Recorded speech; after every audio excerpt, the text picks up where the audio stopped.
Salut, c'est qui a tout lu. Je vous retrouve pour le point lecture de février.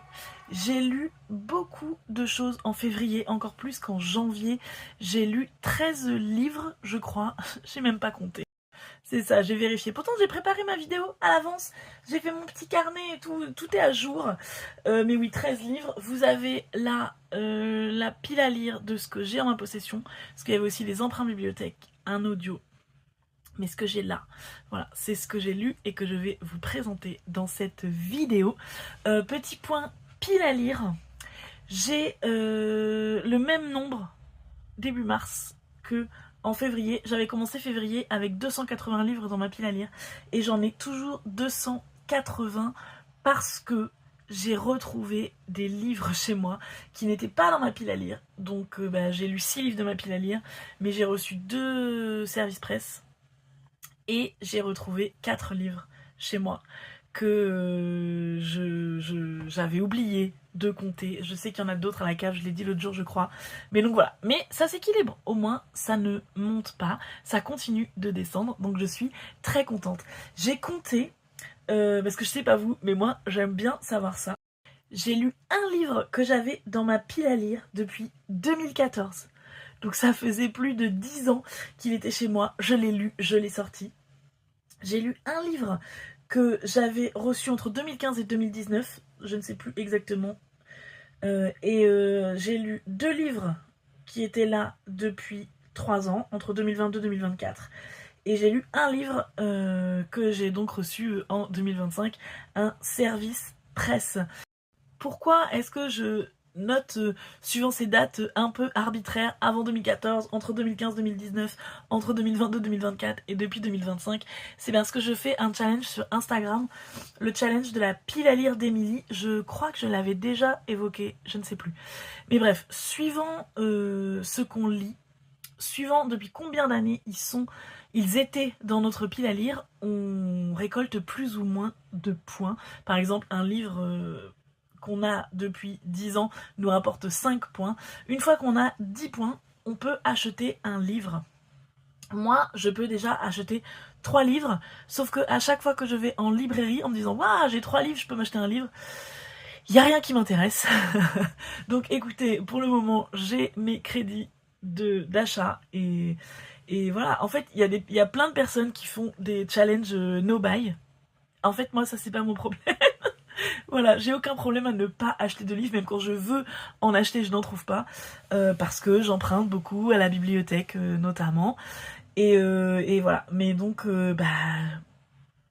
on verra quand est-ce que j'achèterai des nouveaux livres, mais en tout cas, je suis très contente de lire ce que j'ai chez moi. Il y a aussi le challenge Relique de Lucie Alu, dont je vous ai parlé le mois dernier, et dont je vais vous reparler en fin de vidéo quand je ferai ma pile à lire du mois de mars et je vous ferai un point de challenge en fin de vidéo. Je vous dirai aussi comment je suis avancée dans mon challenge dont vous êtes le héros, le challenge jeu de rôle. Comment avance mon chemin du novice et est-ce que j'ai réussi à avoir mon arme, mon pouvoir de remonter dans le temps, etc. Est-ce que j'ai validé tout ça? Je vous dis ça à la fin de la vidéo. En attendant, j'arrête de parler et je vous parle de mes lectures. Alors, je vais pas vous parler des livres dans l'ordre de ma pile, je vais vous parler des livres dans l'ordre de mon carnet parce que sinon je vais en oublier, c'est sûr. Donc on commence par le livre audio que j'ai écouté le mois dernier. J'ai écouté le tome 8 de l'Assassin Royal, donc en français c'est le tome 8, mais en fait c'est la deuxième partie de la première intégrale de la deuxième époque de l'Assassin Royal. Est-ce que vous suivez? Dites-moi en commentaire si vous suivez. Je pense que si vous connaissez pas la série, bah ouais, vous êtes paumés. Mais donc en gros, si vous connaissez pas la série, il y a l'Assassin Royal, une première époque quand il est enfant. Ensuite, il y a les Aventuriers de la Mer. Et ensuite, il y a l'Assassin Royal, la deuxième époque. On retrouve les personnages 15 ans après la fin de la première époque de l'Assassin Royal. Voilà, donc je vais pas m'étendre sur le sujet parce que si vous n'avez pas lu le début de la série, je veux pas spoiler. Et puis voilà, comme c'est une moitié de tomes, c'est un peu compliqué. Mais en tout cas, j'aime beaucoup, j'adore toujours l'univers, j'aime toujours la plume de Robin Hobb. Pour le moment, cet arc me plaît moins. Voilà, c'était long à se mettre en place. C'était un peu attendu. Fitz, adulte, m'énerve un peu. Alors, il a des raisons de se plaindre. Il a des raisons d'être mal dans sa peau. Il a... Voilà. Mais il fait que geindre en permanence. Et ça me fatigue un peu. Voilà. Il se passe des événements, oh là là, qui me fendent le cœur, qui me rendent trop triste. Si vous avez lu ça, vous pouvez m'envoyer un message privé pour qu'on en parle. Mon cœur pleure, mon cœur saigne de ce qui s'est passé dans ce tome. Mais ouais, quand même, je suis restée un peu sur ma faim. J'attends avec impatience de continuer la série. Ce mois-ci, je lis un autre livre audio. J'avais envie de faire une petite pause. Et puis, il y a un livre que j'attendais depuis longtemps qui est sorti. Une fin de trilogie aussi. Donc, je suis en train d'écouter ça. Mais après, je vais aller retrouver Fitz. Et j'espère que il se passera beaucoup plus de choses. En tout cas, plus d'intrigues de cours, plus d'intrigues politiques. Parce que là, ouais, je suis restée un peu sur ma faim. Ensuite, j'ai lu Juliette, les fantômes reviennent au printemps, de Camille Jourdi. Je vous avais parlé déjà de Camille Jourdi en décembre, parce que j'ai offert sa BD Les Vermeils à ma nièce. Et je l'ai lu avant de lui offrir et j'avais beaucoup aimé, j'avais trouvé ça hyper mignon, très drôle. Vraiment, j'avais beaucoup aimé. J'ai trouvé celui-ci dans ma boîte à livres et voilà, j'avais tellement aimé Camille Jourdi, j'avais envie de voir autre chose. Là, c'est une BD qui est pour les adultes et en même temps, je viens de voir. Regardez sur cette couverture, ils sont pas trop mignons. Bref, voilà. Donc là, Juliette, c'est une jeune femme qui a énormément d'angoisse, qui est très déprimée. Elle a tellement d'angoisse qu'elle ne peut rien faire dans sa vie. En fait, elle est complètement tétanisée par l'angoisse. Elle décide d'aller passer un peu de temps dans sa famille, chez son père, dans le village où elle a grandi et où elle va retrouver sa sœur, sa mère, ses parents divorcés. Enfin, voilà. C'était déprimant. Vraiment, en fait, c'est une famille hyper toxique.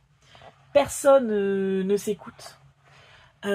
Personne n'écoute Juliette dire pourquoi elle va mal. Ils vont tous plus mal les uns que les autres, mais personne ne communique, personne ne sait se dire qu'il a besoin d'aide, qu'il s'aime, je sais pas quoi vous dire d'autre, mais voilà, et en fait ça m'a déprimée parce que ça m'a un peu trop rappelé des choses de la vraie vie. Parce que bah voilà, c'est tout, c'est la vraie vie en fait que Camille Jourdi nous dépeint. Je pense que c'est ça qu'on appelle une tranche de vie. Mais alors vraiment, ça se finit. Ouais, en fait, ça se finit un cheveu sur la soupe, tout ça n'a servi à rien. Ça ne m'a rien apporté.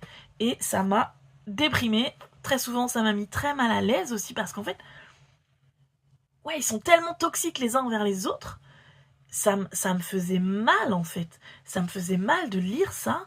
Ça me faisait mal de vivre ça en fait pendant ma lecture. Donc ouais, je peux pas dire que c'était mauvais, mais j'ai pas passé un très bon moment.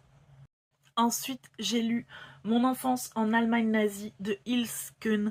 Je vous en ai déjà parlé plusieurs fois parce que c'est un des livres qui m'a été recommandé pour mon calendrier de l'Avent de décembre. Donc ça, c'est Seb qui me l'avait conseillé. Vraiment, j'y allais à reculons. Je savais pas du tout à quoi m'attendre. C'est écrit tout petit. Et en fait, je comprenais pas trop ce que c'était. Et bien, voilà. Spoiler, je comprends parfaitement ce que c'est. Et j'ai eu un coup de cœur énorme pour cette lecture. J'ai adoré. Sur Instagram, à la fin de chaque mois, je classe les lectures du mois et je vote pour mon livre préféré du mois.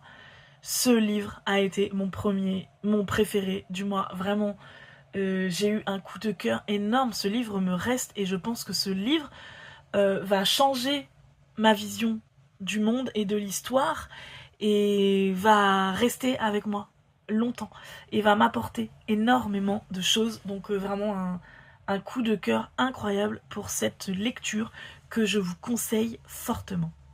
Mais donc, de quoi parle ce livre? Je me suis emportée parce que j'ai trop aimé, donc je vous parle pas du départ, on va dire. Donc, c'est une autobiographie. Ilse Keun raconte vraiment ce qu'elle a vécu pendant la guerre en Allemagne. On va la suivre de ses 8 à ses 13 ans, quelque chose comme ça. Vraiment la fin de l'enfance et la préadolescence en Allemagne. Donc sa grand-mère est juive, son père est athée, il dit libre penseur, et sa mère est allemande. Et chrétienne, je suppose. Voilà. Mais donc, comme sa grand-mère est juive, elle est considérée comme, ils appellent ça Mischling, second degré, et elle est considérée comme impure. Pour la protéger, ses parents vont décider de divorcer. Et au début, elle vit avec sa grand-mère juive, mais du coup, elle va aller vivre avec ses grands-parents allemands, vraiment voilà, dans le but de la protéger. Et donc, Ilse, toute la guerre, elle va rester loin en fait de la guerre. Dans cette autobiographie, on parle quasiment pas de ce qui se passe. Parfois, en fond, elle dit ah oui, j'ai entendu qu'on disait qu'il se passait ça au front, ou j'ai entendu que on dit qu'il y a telle chose, mais elle, c'est une enfant, elle va à l'école, elle va dans des camps de jeunesse hitlérienne, parce que les grands-parents veulent absolument qu'elle y aille aussi pour la protéger. Elle, voilà, elle raconte comment sa grand-mère lui manque, elle raconte la peur parce qu'elle voit moins ses parents, parce que le travail, à ce moment-là, l'effort de guerre, du coup, c'est dur, qu'il y a plein de ses copains qui comprennent pas parce que leurs parents disparaissent. Elle, en fait, elle comprend pas ce qui se passe. Et du coup, c'est pas sombre, comme j'avais peur, parce que j'avais peur que ce soit encore un récit de guerre, un récit de déportation. Et c'est dur pour moi de lire ces choses-là, même si le devoir de mémoire est important et il faut le lire et en parler. Mais là, c'est vraiment juste la vie de tous les jours, quand on est allemand, qu'on est contre le gouvernement, parce que ses deux parents sont contre le nazisme, ses grands-parents aussi d'ailleurs, et commencer voilà, de survivre dans cet environnement, d'avoir peur toujours d'apprendre que quelqu'un est mort, quand les soviétiques arrivent en Allemagne pour libérer, oui, pour faire tomber le nazisme, eux, à qui on a menti tout le temps, à qui on a dit que les soviétiques c'était des barbares, qui allaient les manger, les exterminer, commencer en fait la désinformation aussi, comment on vit ça, voilà, la peur tout le temps de faire un pas de travers et qu'il nous arrive quelque chose, enfin, tellement, tellement, tellement de choses dans ce livre auxquelles on ne pense pas, auxquelles on ne pense jamais, qui résonnent fort, parce que oui, là c'est des Allemands en Allemagne, mais en fait, je suppose que la vie quotidienne dans un pays en guerre est semblable à ça en fait.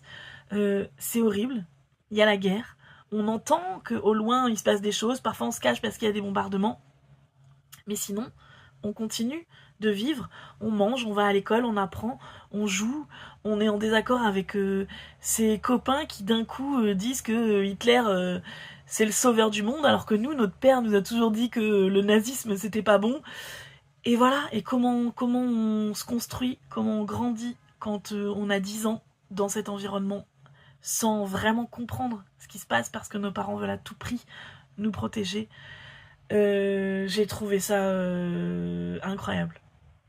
Et j'allais même dire lumineux presque, mais bon, ouais, mais en fait j'ai eu quand même énormément d'espoir, parce que Ilse, c'est vraiment une petite fille, elle est incroyable quoi, mais aussi parce que ses parents, ses grands-parents sont incroyables et qu'on lui a toujours appris la bonté, l'acceptation de l'autre, l'empathie, l'amour, je sais pas comment dire, mais après aussi, elle est quand même très protégée. Ses grands-parents maternels, donc avec qui elle va vivre, les Allemands, ils ont une ferme, donc en fait, elle ne manque jamais vraiment de nourriture, enfin, des choses comme ça. Elle a quand même une vie assez privilégiée. Donc bon, c'est peut-être aussi pour ça qu'elle ne tombe jamais vraiment dans le désespoir. Puis comme elle est très protégée, elle comprend pas trop ce qui se passe. Et peut-être aussi qu'elle a enlevé des choses, je ne sais pas. Mais je viens de repenser à un moment qui me serre le cœur. Bref, non, vraiment, je sais pas quoi dire d'autre. C'est un témoignage incroyable, bien écrit. Vraiment, je l'ai lu d'une traite, en fait, je pouvais plus m'arrêter. Dès le début, j'ai été happée. Mais je pense que j'aime vraiment vraiment trop les témoignages et finalement j'en lis pas assez souvent. Voilà. Je ne sais pas si j'en ai assez bien parlé, mais j'ai trouvé ce livre merveilleux. J'ai lu Les Contes du Grand Nord aux éditions Lito. C'est un album qui regroupe des contes islandais, norvégiens, suédois. Vous avez des très belles illustrations. Et après, je sais que les contes sont résumés. En fait, ils font vraiment que quelques pages à chaque fois. Je me suis fait mal. Parce que il y en a un, j'ai le livre de contes dans la version intégrale. Et c'était un conte que je lisais beaucoup quand j'étais petite. Et donc je sais que la version qui est là-dedans est résumée. Mais vraiment, je l'ai trouvé hyper beau. Tous les contes, je les ai aimés. Je ne les connaissais pas. Et non, vraiment, j'ai adoré. Si vous aimez les beaux albums, ou si vous avez des enfants aussi, pour leur lire ou pour offrir, vraiment, je vous le conseille. Il est vraiment, vraiment il est vraiment de qualité. Le papier est beau, tout est génial. Et j'en parle aussi principalement parce que voilà, c'est les éditions Lito. Lito, c'est une petite maison d'édition et bah, je trouve ça bien de soutenir aussi les petites maisons d'édition. C'est une maison d'édition française. Et voilà, je vous conseille les éditions Lito. Ils font là les contes. Je sais qu'il y a Grand Nord, mais il y a aussi d'autres thématiques de contes. Et ils font beaucoup, beaucoup, beaucoup de livres et de jeux d'activités pour la jeunesse. Je vous conseille les éditions Lito. J'ai lu Sadie à Bride-les-Bains de Suzy Morgenstern aux éditions Erol. Ça sortira en avril. Je crois que ça sort le mois prochain. Donc, Sadie est une américaine qui va aller en France suivre une cure d'amaigrissement. Et c'est une romance. Et à part ça, bah, j'ai pas grand chose à vous dire en fait. Ça a été une déception pour moi. C'est une épreuve non corrigée. Alors, est-ce que va y avoir des corrections qui vont améliorer le récit? Je ne sais pas à quel point ça peut changer une œuvre entre l'épreuve non corrigée comme ça et la version finale, je ne sais pas. Mais là, je vous avoue, bon voilà, ouais, ok, c'est une romance. Mais sinon, il se passe rien. J'ai trouvé pas mal d'incohérences. Et aussi, en fait, j'ai trouvé que ça allait trop vite, en fait, presque. Par exemple, il y a une scène de sexe. Bon, déjà, j'avoue, je m'y attendais pas.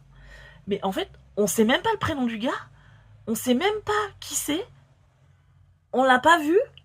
Et hop, d'un coup, ils couchent ensemble, quoi. Euh... Excusez-moi, mais Non, j'ai lu ça à 9h du matin en allant au travail, je me suis dit, pardon? On peut savoir son prénom au moins ou pas? Je sais pas. Alors c'était peut-être une façon d'essayer de casser les codes? Je ne sais pas, mais moi j'ai pas trop apprécié. Et puis j'ai trouvé ça quand même très cliché. Finalement ça dit, elle est pas si grosse que ça. Et il y a en permanence, en permanence, en permanence des blagues sur les gros. Et alors, ok, elle va en cure d'amaigrissement, donc bah, je peux comprendre. En fait, peut-être qu'au bout d'un moment, on peut arrêter de tout ramener au poids des gens. En fait, ok, super de vouloir mettre des personnages gros en avant dans ton histoire. Mais déjà, en plus, ton héroïne, elle est même pas grosse. Mais peut-être après, quand elle rencontre des gens, parle de leur personnalité et arrête de parler de leur physique. Je sais pas, ça m'a assez agacée et voilà, j'ai pas grand chose à dire de plus. Déception pour moi. J'ai relu mes notes et je viens de dire un point positif quand même sur Sadie à Bride-les-Bains. Il y a beaucoup d'extraits de poèmes et notamment, et principalement de poètes que je ne connaissais pas. Et donc ça, j'ai trouvé ça très sympa. Voilà, il y a ça qui est bien, mais sinon le reste, bof pour moi. Après, est-ce que c'est parce que je suis pas habituée à la romance et qu'en fait j'aime pas trop la romance? Mais non, vraiment, incompréhension pour moi. Ensuite, j'ai lu un roman graphique que je l'ai emprunté au travail en fait. donc qui s'appelle Suzanne Valadon sans concession. Je ne me rappelle plus du nom des autrices. Je vous mets l'image et je vous mettrai en barre d'infos les détails comme toujours. C'est un roman graphique sur la vie de Suzanne Valadon. Les illustrations sont inspirées de vraies peintures, de vrais tableaux de Suzanne Valadon, mais voilà, ils les ont pas reproduits, ils les ont redessinés. J'ai trouvé ça très beau, très bien fait. J'ai beaucoup aimé la mise en page du roman graphique. Donc Suzanne Valadon est une femme peintre française qui était très connue de son temps et elle a été oubliée et maintenant elle est en train de revenir sur le devant de la scène, on va dire. Elle vivait à Paris, à Montmartre. C'est une femme qui a eu une vie incroyable. Comme toutes les femmes, en fait, j'ai envie de dire. Comme toutes les femmes qui essaient de s'extraire de leurs conditions à n'importe quelle époque, en fait. Quand on te dit, t'es une femme, tu dois te marier, rester chez toi, avoir des enfants, c'était ça à son époque. Encore maintenant, il y a des gens qui pensent toujours ça. Et que toi, tu dis, non, moi, j'en ai rien à faire. Moi, ce que je veux, c'est peindre. Bah oui, là, c'est dur. Et donc, moi, je trouve toujours que les femmes qui veulent suivre leurs rêves, malgré ce que la société essaie de leur imposer, je suis toujours admirative. J'aime toujours découvrir ces vies-là. Donc j'ai adoré découvrir la vie de Suzanne Valadon. Et ça me fait penser que là, il y a Calpurnia, dont je vous ai parlé. C'était mon coup de cœur. C'était mon livre préféré du mois dernier. Et voilà. Donc c'est un peu la même chose. Et voilà. Donc il y avait une expo au Centre Pompidou. Je sais pas si elle est finie. Je suis même pas allée la voir. Il faudrait que je regarde parce que peut-être que j'irai. Après, de premier abord, sa peinture n'est pas ce qui m'attire, mais j'étais vraiment curieuse de connaître sa vie, même sans voir sa peinture, même sans aimer sa peinture. Peut-être que si j'allais à l'exposition et que je découvrais sa peinture en vrai, ça me parlerait plus, mais je suis pas persuadée. Voilà. En tout cas, j'ai vraiment beaucoup aimé ce roman graphique. Les chemins de Katmandou de René Barjavel, je vous en ai parlé aussi plusieurs fois de ce roman. Alors je le dis, c'est bon, je pense que c'est le 5e Barjavel que je lis. Et ce sera le dernier, c'est bon, je n'en peux plus. Ou peut-être que j'ai lu ses meilleurs et que maintenant tout ce qui reste, c'est nul. Je ne sais pas, mais là vraiment, inintéressant. Mais inintéressant au possible. Un regard colonialiste sur l'Inde, le Népal, les hindous. Ah, c'était odieux. L'histoire d'amour, il y a rien de bien, il y a rien qui va. Ça se finit tellement mal, c'est tellement horrible. Il y a des scènes de viol, plusieurs. Alors les hommes aussi se font violer, hein, mais horrible. Mais en plus, enfin avec des tortures, des trucs dégueux. Mais pourquoi René, c'était quoi le message? Il y a un moment, je me suis dit, ah, mais peut-être que là, c'est le début, parce que vraiment, il y en a une, genre, dès les 3 premières pages, peut-être, quoi. Et je me suis dit, ah, est-ce que c'est parce que il veut montrer que notre société à nous est horrible et dure, on se fait violer, on se fait tuer, on se fait massacrer, mais que peut-être qu'une fois qu'on sera arrivé au Népal, ce sera là l'espèce d'utopie et où là, du coup, il y aura plus du tout de ça, de violence, etc. Eh ben non. Non, donc vraiment, je j'ai pas compris. Il y a des choses qui m'ont intéressé au début, quelques chapitres, parce que il y a quelques chapitres au début qui se passent à Paris pendant mai 68. Et là, j'ai aimé, parce qu'en plus, je pense qu'à l'époque, lui, il était à Paris à ce moment-là. Et du coup, là, il décrit la vérité. Et j'ai vraiment, j'ai aimé, ça m'a intéressé, mais c'était trop court. Et voilà, et le reste, non, vraiment, tout est à jeter. Pourtant, à la fin, il explique que lui, il est vraiment allé à Katmandou. Et je me dis, mec, c'est ça que t'as retenu, c'est ça que t'as compris. Non, c'est pas possible, en fait. C'est pas possible. Et puis, voilà, en fait, Barjavel, lui, dans son monde utopique, voilà, tout le monde est beau, tout le monde est gentil, tout le monde s'aime. Il y a que des choses en courbe, des rondeurs. Tout le monde veut tout le temps faire l'amour, tout le monde s'aime, sauf que bah il oublie quand même le consentement. Et en fait, je pense qu'au fond de lui, il se sentait subversif. Et il était peut-être un peu pour son époque. Mais en fait, ça reste un blanc bourgeois qui a des privilèges. Et qui, même si lui, tu sens qu'il estime que la femme est égale à lui, non. Il a pas intégré quoi. En fait, il se dit, oui, vous savez, un peu comme les mecs là, qui disent, oui, moi je suis féministe. Hein, t'es féministe de rien du tout, gars. T'as jamais déconstruit tes privilèges, t'as jamais reconnu que t'avais des privilèges. Et en fait, t'as pas envie de les déconstruire. Et t'as pas envie que les femmes aient plus de droits. T'as envie de garder ta position patriarcale qui te fait du bien et qui est facile. Eh ben, Barjavel, moi je trouve que oui, il se dit évoluer. Je suppose qu'il se le disait à l'époque. Mais il y a du chemin à faire, quoi. Non, c'est pas encore ça. Et voilà, il y a encore toujours son regard, ouais, je l'ai déjà dit plusieurs fois, colonialiste et patriarcal, qui me dérange, quoi. Et en fait, je peux plus. Puis surtout, voilà, non, vraiment, aucun intérêt. Je n'ai pas aimé du tout. On continue, dans les trucs pas ouf, j'ai sorti Not That Kind of Girl de Lena Dunham de ma pile à lire. Comme je le disais, ça faisait 10 ans qu'il était là, je suis contente d'en être débarrassée. Donc Lena Dunham, c'est un peu une espèce d'autobiographie. On a le même âge, elle et moi. Elle est née en 86 comme moi. Et donc voilà, elle a écrit ça il y a 10 ans. Et je dis ça parce que je me retrouve peut-être dans certaines de ses réflexions, certaines choses qu'elle a vécues. Et aussi, surtout sa culture, etc. Voilà, je me retrouve là-dedans. Mais sinon, non, vraiment, en fait, franchement, j'ai pas grand-chose à en dire. Au début du roman, en fait, j'en ai déjà parlé pas mal en vlog, mais bon. Au début du roman, elle dit « Je me suis toujours cachée derrière l'humour pour cacher ma sensibilité. » Et je me dis « Waouh, bah du coup, peut-être qu'elle va, dans ce livre, essayer un peu d'aller au-delà de l'humour et de nous montrer quelque chose d'autre d'elle. » Et non, elle ne l'a pas fait. Et vous voyez, c'est ça aussi notamment dans quoi je me retrouve, voilà, de cacher qui on est derrière une façade, et notamment d'humour et de vulgarité. Je faisais beaucoup ça il y a quelques temps. Donc j'espère qu'elle a évolué comme moi, je lui souhaite.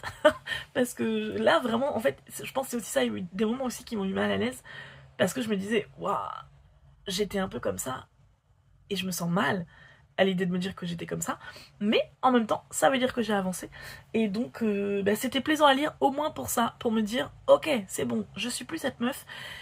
Elle parle de ses coucheries, elle parle je sais pas, en fait, elle, elle dit que comme ça, elle nous raconte son intimité, mais en fait, moi, je trouve surtout qu'elle livre l'intimité de gens à qui elle n'a pas demandé, en fait. Et elle nous raconte des choses sur des personnes de sa famille, sur des ex à elle, sur des gens qu'elle voyait, des trucs hyper intimes que c'est sûr qu'elle n'aura pas demandé si elle pouvait raconter ça. Et en fait, ça me gêne parce qu'elle se fait passer pour cette femme hyper déconstruite, hyper avancée, hyper ouverte. Mais en fait, non, quoi. Elle est hyper cliché. Elle a aucun respect pour les gens, en fait. Elle a aucun respect pour les limites des autres. Et en fait, être épanouie et ouverte et déconstruite, c'est pas balancer ta personnalité à la figure sans jamais respecter les limites des autres. C'est pas ça, en fait. Et c'est ça en fait qui me dérange, et à plusieurs reprises ça m'a mis très mal à l'aise en fait de lire la façon dont elle traite les autres. Et elle dit oui, je me sens mal dans ma peau, mais non, en fait tu sens qu'elle a un ego surdimensionné, qu'elle pense qu'elle est la meilleure du monde et que tous les autres c'est des merdes. Et en fait ça se sent quand elle écrit sur eux. Alors oui, peut-être que c'est une façade, peut-être que là 10 ans après elle pourrait écrire un livre où elle dirait enfin en fait voilà qui je suis et c'était pas cette personne. Mais là, c'est pas ce qu'elle a fait. Et non, voilà, c'est tout. J'ai rien à en dire. En fait, il y a quelques passages qui m'ont ému quand elle parle de sa peur de la mort, quand elle parle de son endométriose. Mais vraiment, ça vaut pas le coup. Passez votre chemin. J'ai lu le tome 1 de Metropolis de Lehmann, Decanva et Martinos. C'est une bande dessinée, c'est une uchronie. Ça se passe en 1935. Il n'y a pas la montée du nazisme. La belle époque n'est pas finie. Et voilà, on est dans une ville qui s'appelle Métropolis, qui est un peu le symbole de l'amitié franco-allemande, si j'ai bien compris, parce qu'en vrai, c'est pas très clair. Et on va... Voilà, ils vont découvrir des corps, et voilà. Et ils vont essayer de trouver le meurtrier. Et on suit un personnage, c'est pareil, on comprend pas trop qui c'est, mais il a l'air de connaître la ville par cœur. Donc c'est un peu étrange. Mais voilà, en fait, ce tome 1, c'est vraiment une introduction. On n'apprend rien, on ne sait rien une fois qu'on ferme ce tome. Donc, je peux pas trop vous en... Enfin, je peux rien vous dire dessus. Il y a 3 autres tomes que j'ai envie de lire, j'ai vu qu'ils étaient à la bibliothèque. Mais ils sont dans une bibliothèque qui est un peu loin. Donc j'attends d'avoir du temps pour aller les chercher. Peut-être les lire sur place comme ça. J'ai pas besoin d'y retourner après. Mais voilà, vraiment ce tome, j'ai été étonnée. Il y a très peu d'infos. Comme si j'avais lu un premier chapitre en fait. C'est très bizarre. Ensuite, j'ai lu des graphiques. J'ai lu Baiser après MeToo de Ovidie et Digli. En fait, c'est des petites lettres que Ovidie envoie à ses ex, on va dire. Et Digli fait les illustrations. J'ai trouvé ça moyen. Voilà. J'étais plutôt d'accord avec tout ce que Ovidie disait dans ses lettres. Mais je trouve que c'est très léger, quoi. Enfin, peut-être... non, en fait, je pense même pas que pour quelqu'un qui veut faire une première approche du féminisme, ce soit bien. Parce que les propos sont quand même violents. Donc du coup, je trouve, on comprend pas trop qui est la cible, en fait. On dirait, c'est un peu genre... on va faire ça, c'est sûr, ça va se vendre. Mais qu'il n'y a pas vraiment d'intérêt ou de projet derrière.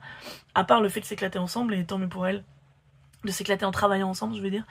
Mais voilà, je suis mitigée là-dessus. J'ai apprécié ma lecture, mais je comprends pas le but. Et j'ai lu La fille dans l'écran, dont je vous ai déjà parlé pas mal aussi. Pareil, j'ai oublié le nom des autrices, donc je vous mets la photo là et il y aura le détail dans la barre d'infos. Donc c'est 2 femmes qui ont décidé d'écrire une bande dessinée ensemble. Et la bande dessinée, en fait, chaque page, donc les doubles pages, il y en a une, on va suivre le personnage qui est en France, et la page d'à côté, on va suivre ce que fait au même moment le personnage qui est au Québec. C'est 2 femmes qui vont se rencontrer par mail sur internet. Il y en a une qui est en train d'écrire une bande dessinée et qui contacte l'autre au Québec pour savoir si elle peut utiliser une de ses photos pour s'en inspirer, pour faire une illustration pour sa bande dessinée. Elle commence à discuter et elle va y avoir voilà, une histoire d'amour qui se crée. Je vous spoile pas, c'est la couverture de la bande dessinée le dit. Et voilà, je vous dis pas comment, je vous dis pas pourquoi, si ça se finit bien ou pas. Mais ouais, j'ai beaucoup aimé, c'était mignon, c'était frais. J'ai eu un peu de problème avec le personnage québécois que je trouve a des comportements toxiques. Voilà. Où elle va prendre des décisions sans prévenir les gens autour d'elle.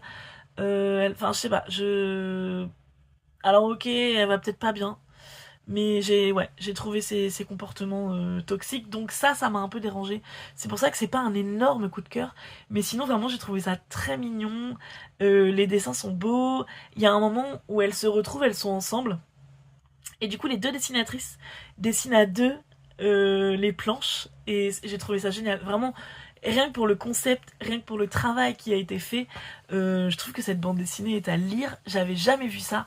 Et non, ouais, vraiment, c'était un petit chocolat chaud dans l'hiver, on va dire. C'était tout mignon, tout moelleux. Encore un livre dont j'ai oublié l'auteur. J'ai survolé Senso de... Je ne sais pas, on va voir, ça va s'afficher. Je l'ai lu pareil au travail. C'est un cours, c'est une nouvelle en fait de 60 pages. On va suivre une femme en Italie à la fin du 19e, je crois, je sais même plus, qui en fait en gros trompe son mari et elle écrit une lettre à son amant. Je crois que c'est ça. Oh là là, bordel, je me souviens même plus. Mais en fait, j'ai beaucoup aimé les premières lignes. Et puis la fin, enfin en fait, et après je me suis dit, ah non mais en fait, ça n'a aucun intérêt. Donc comme c'était 60 pages, j'ai tout lu en diagonale. Et voilà, j'ai envie de vous dire, la dernière couverture est très belle, mais ça vaut pas le coup. C'est ça mon analyse, j'ai rien d'autre à vous dire. Et on arrive au dernier livre que j'ai lu ce mois-ci, c'est Piranèse de Susanna Clarke. Donc je l'avais dit dans le vlog, je l'ai emprunté en e-book à la bibliothèque. Ils ont vraiment simplifié la façon dont on peut emprunter les e-books. Et voilà, c'est trop bien. Ce mois-ci, je vais en emprunter un autre dont je vous parle après. Bref, Piranèse, qu'est-ce que c'est? Piranèse est une personne qui vit dans ce qu'il appelle le palais. C'est c'est quasiment indescriptible. C'est sur 3 niveaux. Un niveau qui est submergé sous l'eau, il y a des poissons, par exemple. Un niveau où il y a la mer, et il y a notamment des marées. Et le plafond est sans fin. Il y a des statues qui font 3 mètres de haut dans ce palais. Et il y a un 3e étage qui, du coup, lui, est au sec. Piranèse nous dit dès le début du livre qu'il a exploré presque 500 salles du palais, je crois. Parfois, il peut marcher 20 km et il ne voit toujours pas la fin du palais. Donc le palais est vraiment quelque chose d'infini, un espèce de labyrinthe. Piranèse est le seul qui sait comment se déplacer, il connaît par cœur les salles, il connaît toutes les statues. Et voilà, c'est tout. Et donc, il y a une autre personne qui vit avec Piranèse. Piranèse l'appelle l'autre. C'est une personne très différente de lui qui vient le voir 2 fois par semaine. Piranèse et l'autre sont des scientifiques qui essaient de percer un secret, de trouver des réponses. Pareil, je vous en dis pas trop pour laisser le mystère. Et donc un jour, Piranèse, comme je pense vous vous en doutez, va se rendre compte que tout ce qu'on lui dit n'est pas vrai, qu'il y a peut-être d'autres personnes dans le monde que eux deux. Et voilà, et bon, c'est tout. Je veux vraiment pas en dire trop, j'ai adoré l'ambiance. Piranèse, si vous ne connaissez pas, c'est un artiste italien qui avait l'habitude de dessiner des espèces de labyrinthes. Je vous mettrai une ou 2 œuvres là. Je pense que Susanna Clarke s'est inspirée de cet artiste pour le nom et le palais dans lequel vit notre personnage principal. En fait, on lit le journal de Piranèse dans ce roman. Il est assez court sur la liseuse, il faisait 175 pages. On est tout de suite dans l'action, on va dire, dans le récit. Ce que j'ai apprécié, c'est qu'en fait, au tout début, Piranèse nous fait une espèce d'introduction dans son journal où il nous explique qui il est, qui sont les personnes qu'il connaît, comment est constitué le palais, ce qui fait que tout de suite, on comprend où on entre. Parce que c'est vrai que Piranèse, moi, ça me faisait un peu peur. J'avais peur d'être perdue, de pas comprendre. Et en fait, vraiment, dès le début, il explique tout. Donc, on est au top et on peut avancer avec lui. Et très rapidement, il y a le mystère qui arrive, les questionnements. Je l'ai lu en lecture commune avec Anne de L'ivresse des mots et on avait vraiment plein de théories. Donc moi, j'avais quand même deviné assez rapidement les grandes lignes, on va dire. Mais c'est vraiment très complexe. Et non, vraiment, j'ai adoré. J'avais qu'une envie, c'était savoir. On a vraiment des miettes de réponses au fur et à mesure, en même temps que Piranèse. Mais j'ai adoré l'ambiance et surtout, j'ai adoré le personnage de Piranèse, qui est en fait une espèce d'âme pure et innocente en fait, Piranèse, il a sa vie idéale dans son palais. Il est hyper heureux. Il se pose pas de questions. Il vit chaque instant. Et il remercie tout ce qui existe autour de lui d'être là pour lui et d'exister. Et il se considère à égalité avec toutes les choses qu'il voit autour de lui. Et même un caillou est aussi important que lui. Et du coup, il pense pas que la méchanceté puisse exister. Et il est, voilà, vraiment juste innocent et pur. Et tout le long de l'histoire, Susanna Clarke l'écrit comme ça. Même quand il découvre des choses, des mystères, qu'il découvre que tout n'est pas forcément vrai, même là, il garde son innocence, sa pureté. Il continue de réagir suivant qui il est. Il reste fidèle à lui-même vraiment tout le long du récit.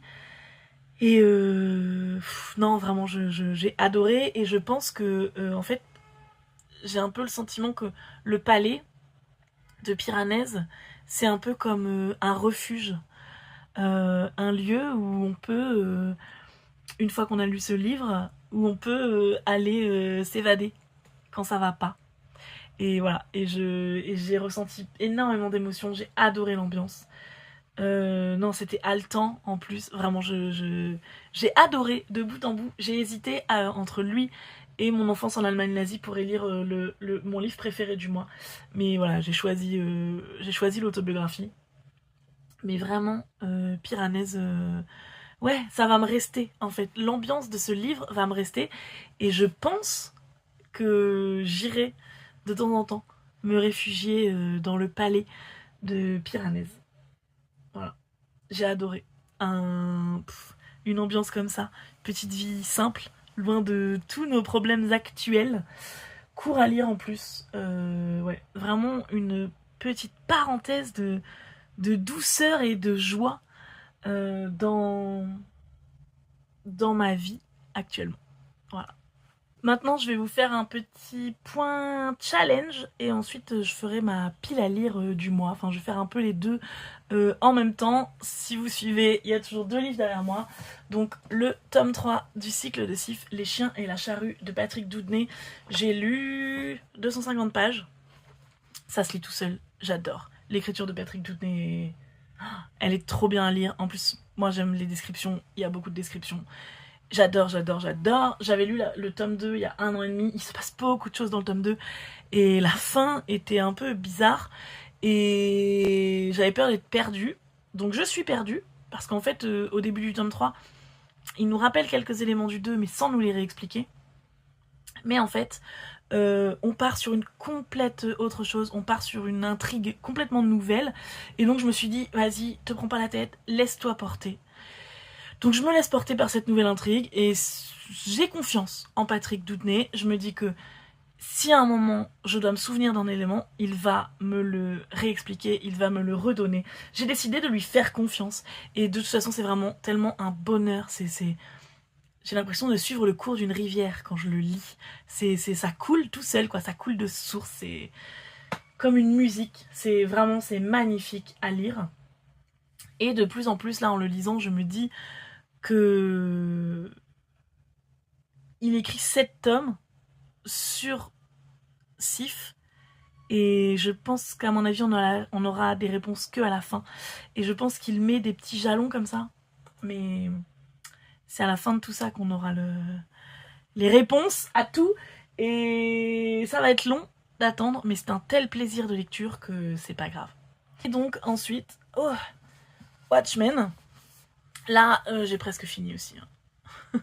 J'ai lu 10 épisodes sur 12. Voilà, en fait, il est tellement lourd que j'ai un peu de mal à avancer dessus. Mais c'est vraiment bien. J'aime vraiment beaucoup. J'aurais aimé le finir aujourd'hui, mais j'ai pas du tout eu le temps de le lire. Là, il est déjà 18h.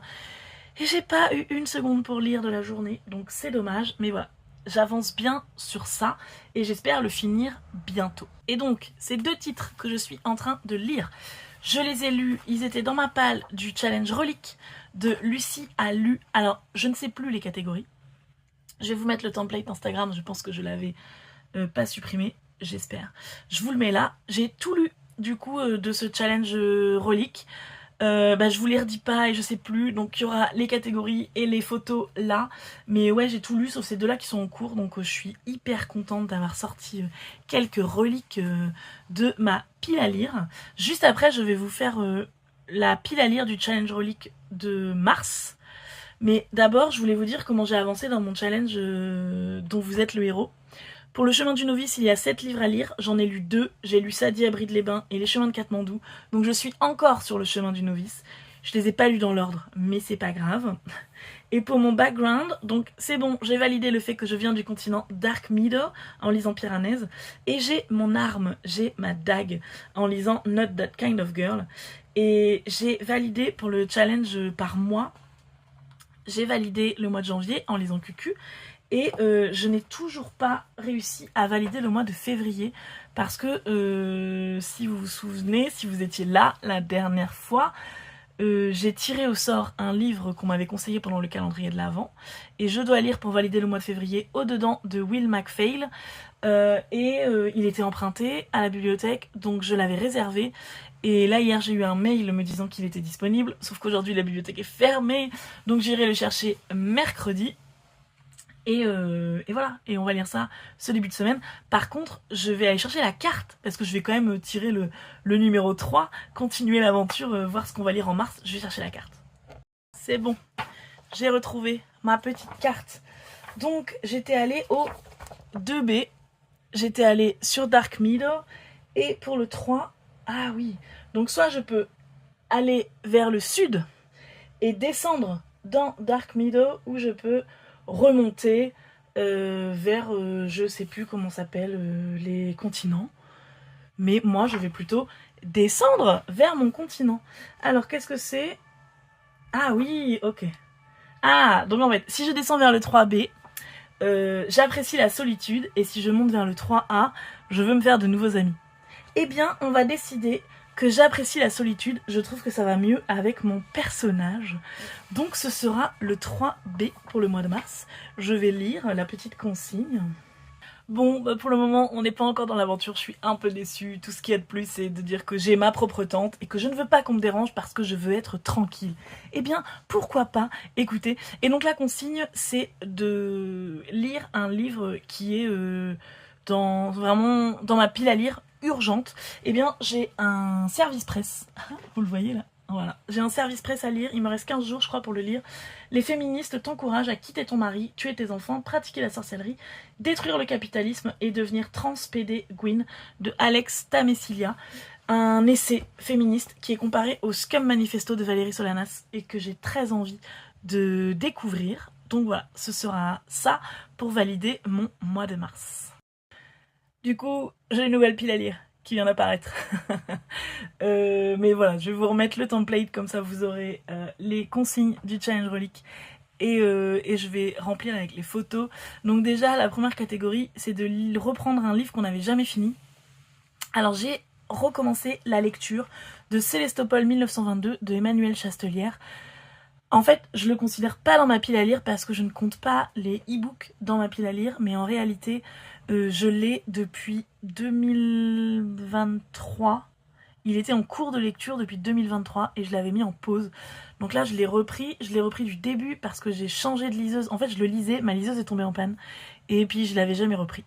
Et donc là, ma liseuse, j'avais toujours l'e-book, mais ça n'avait pas gardé en mémoire les pages. Donc je l'ai repris du début. Et là, j'ai relu les 3 premières nouvelles et je pense que c'était là que je m'en étais arrêtée la dernière fois. Et je crois que j'aime beaucoup plus que ma première lecture. Parce que là, j'aime vraiment beaucoup ce que je lis, donc je suis très contente de le reprendre. Ensuite, un livre d'une maison d'édition indépendante. J'ai choisi Les Ratés de l'aventure de Tita Ina aux éditions Marchiali. Je vous avoue que c'est une maison d'édition que je ne connais même pas. C'est mon frère qui me l'a offert. Et je suis allée voir sur leur site internet, donc j'ai vu que c'était une maison d'édition qui publie principalement des témoignages et des reportages. Et ils sortent 8 livres par an. Et les couvertures sont toujours magnifiques. Et il y a vraiment des sujets qui m'intéressent beaucoup. Donc si j'aime celui-là, je me pencherai peut-être sur ce qu'ils font. Parce que ouais, je ne connais pas et je trouve ce thème très cool. Donc Tita Ina, c'est la première femme à avoir été grand reporter dans les années 1920. Et là, elle a fait un voyage dans le Pacifique. Et donc, elle raconte son voyage. Je sais pas du tout à quoi m'attendre, mais ça peut être intéressant. Peut-être je vais encore découvrir une femme exceptionnelle et oubliée. Un pavé, La zone du dehors d'Alain Damasio. J'avoue que ça m'arrange aussi parce qu'il est dans ma pile à lire du challenge dont vous êtes le héros. Donc si j'arrive à le sortir, ça m'avancera. Il fait 640 pages. Au final, je le trouve pas si gros vu comme ça. Mais là, il faut déjà que je finisse le tome 3 du cycle de Sif. Si j'arrive à caler celui-là ce mois-ci en même temps, ce sera pas mal. Surtout donc 640 pages, c'est quand même un pavé, c'est quand même déjà pas mal de pages. Mais en plus c'est Damasio et on sait que c'est pas toujours facile à démarrer. Donc je choisis qu'il aille dans cette catégorie. Et je vous en ai déjà parlé la dernière fois, j'allais relire la 4ème de couverture pour vous dire, mais j'ai pas envie. Je sais rien sur ce livre et j'ai envie de partir à l'aveugle. Un livre court, Prends garde à toi, de Fanny Chiarello. Un roman ado qui se passe dans un collège. Va y avoir une nouvelle fille et l'héroïne qu'on suit, ça va devenir sa rivale. Voilà, une petite histoire qui se passe au collège. Ça peut être rapide à lire et c'est dans ma pile à lire depuis je ne sais combien d'années. Ensuite, un classique. J'ai choisi, peut-être que je triche, j'en sais rien, dites-moi ce que vous en pensez. J'ai les 2 tomes de Culotté de Pénélope Bagieux depuis, pareil, je ne sais combien d'années. Et en fait, pour moi, Culotté, c'est un peu devenu une référence dans la BD féministe. J'ai un peu l'impression que c'est que Pénélope Bagieux, avec ses BD, elle a un peu initié le mouvement d'écrire des livres sur des femmes oubliées. Donc pour moi, c'est un classique. Dites-moi si vous êtes d'accord ou pas. Mais en tout cas, voilà, j'ai décidé ça, je vais sortir ces 2 tomes. Et le dernier, je suis pas très enthousiaste pour celui-là. Un livre qui commence par la première lettre de votre prénom, donc Agathe. Donc j'ai choisi Alain au pays des merveilles de Davy Mourier, Monsieur Poulpe et Ariel Bitume. En fait, alors j'ai regardé du coup l'autre jour, je l'ai feuilleté et je me suis dit ouais, ça peut peut-être être pas mal. En fait, c'est une BD où moi-même je vais pouvoir dessiner des choses et peut-être un peu genre BD dont vous êtes le héros. C'est juste qu'en fait, je suis pas sûre d'aimer l'humour de Monsieur Poulpe et Davy Mourier. Ariel Bitume, je ne connais pas. Mais il y a eu par le passé des choses que j'ai bien aimées. Mais est-ce que c'était pas un peu vulgaire et... Voilà, je sais pas trop. Mais je me dis, au pire, je vais le commencer. Et si ça me plaît pas, et ben ça sera ça en moins dans ma pile à lire. Et ce sera très bien. Parce que pareil, je sais pas depuis quand il est là. 2020, je pense. Voilà. Ouais, je vais vous rajouter, tiens, sur les templates, je vais regarder. Et je vais vous rajouter l'année où c'est rentré dans ma pile à lire. Je vais mettre ça sur les templates. Ce sera rigolo à regarder. Voilà, c'est fini. Je me rends pas compte si j'ai beaucoup parlé. J'ai décidé de tout faire en même temps, la palle, le bilan challenge, le bilan lecture. Dites-moi si c'était un peu trop ou si vous avez réussi à regarder jusqu'au bout. Il y a des gens qui font mettez un emoji si vous êtes allé jusqu'au bout. Mettez-moi un emoji cookie. Parce que là j'ai faim, donc voilà, donnez-moi des gâteaux dans les commentaires, ça me fera plaisir. Et maintenant il faut que j'aille ranger tout ça, parce qu'il y en a partout. J'espère que vous aussi vous avez fait de bonnes lectures, n'hésitez pas à me dire dans les commentaires le livre que vous avez préféré le mois dernier ou que vous avez préféré depuis le début de l'année. Je suis curieuse de savoir ça. Ah si, je rajoute, je ne l'ai pas dit, mais j'ai aussi lu 2 livres de mon challenge calendrier de l'Avent. J'ai lu Piranèse et donc Mon enfance en Allemagne nazie. Et je vais lire 2 autres au mois de mars, aux 2 ans, et Zéphyr Alabama, que je vais lire en lecture commune. Donc je trouve ça chouette. J'en aurais lu 4 sur 33 déjà, c'est déjà pas mal. On avance. Voilà, je me tais, je vous dis à très bientôt.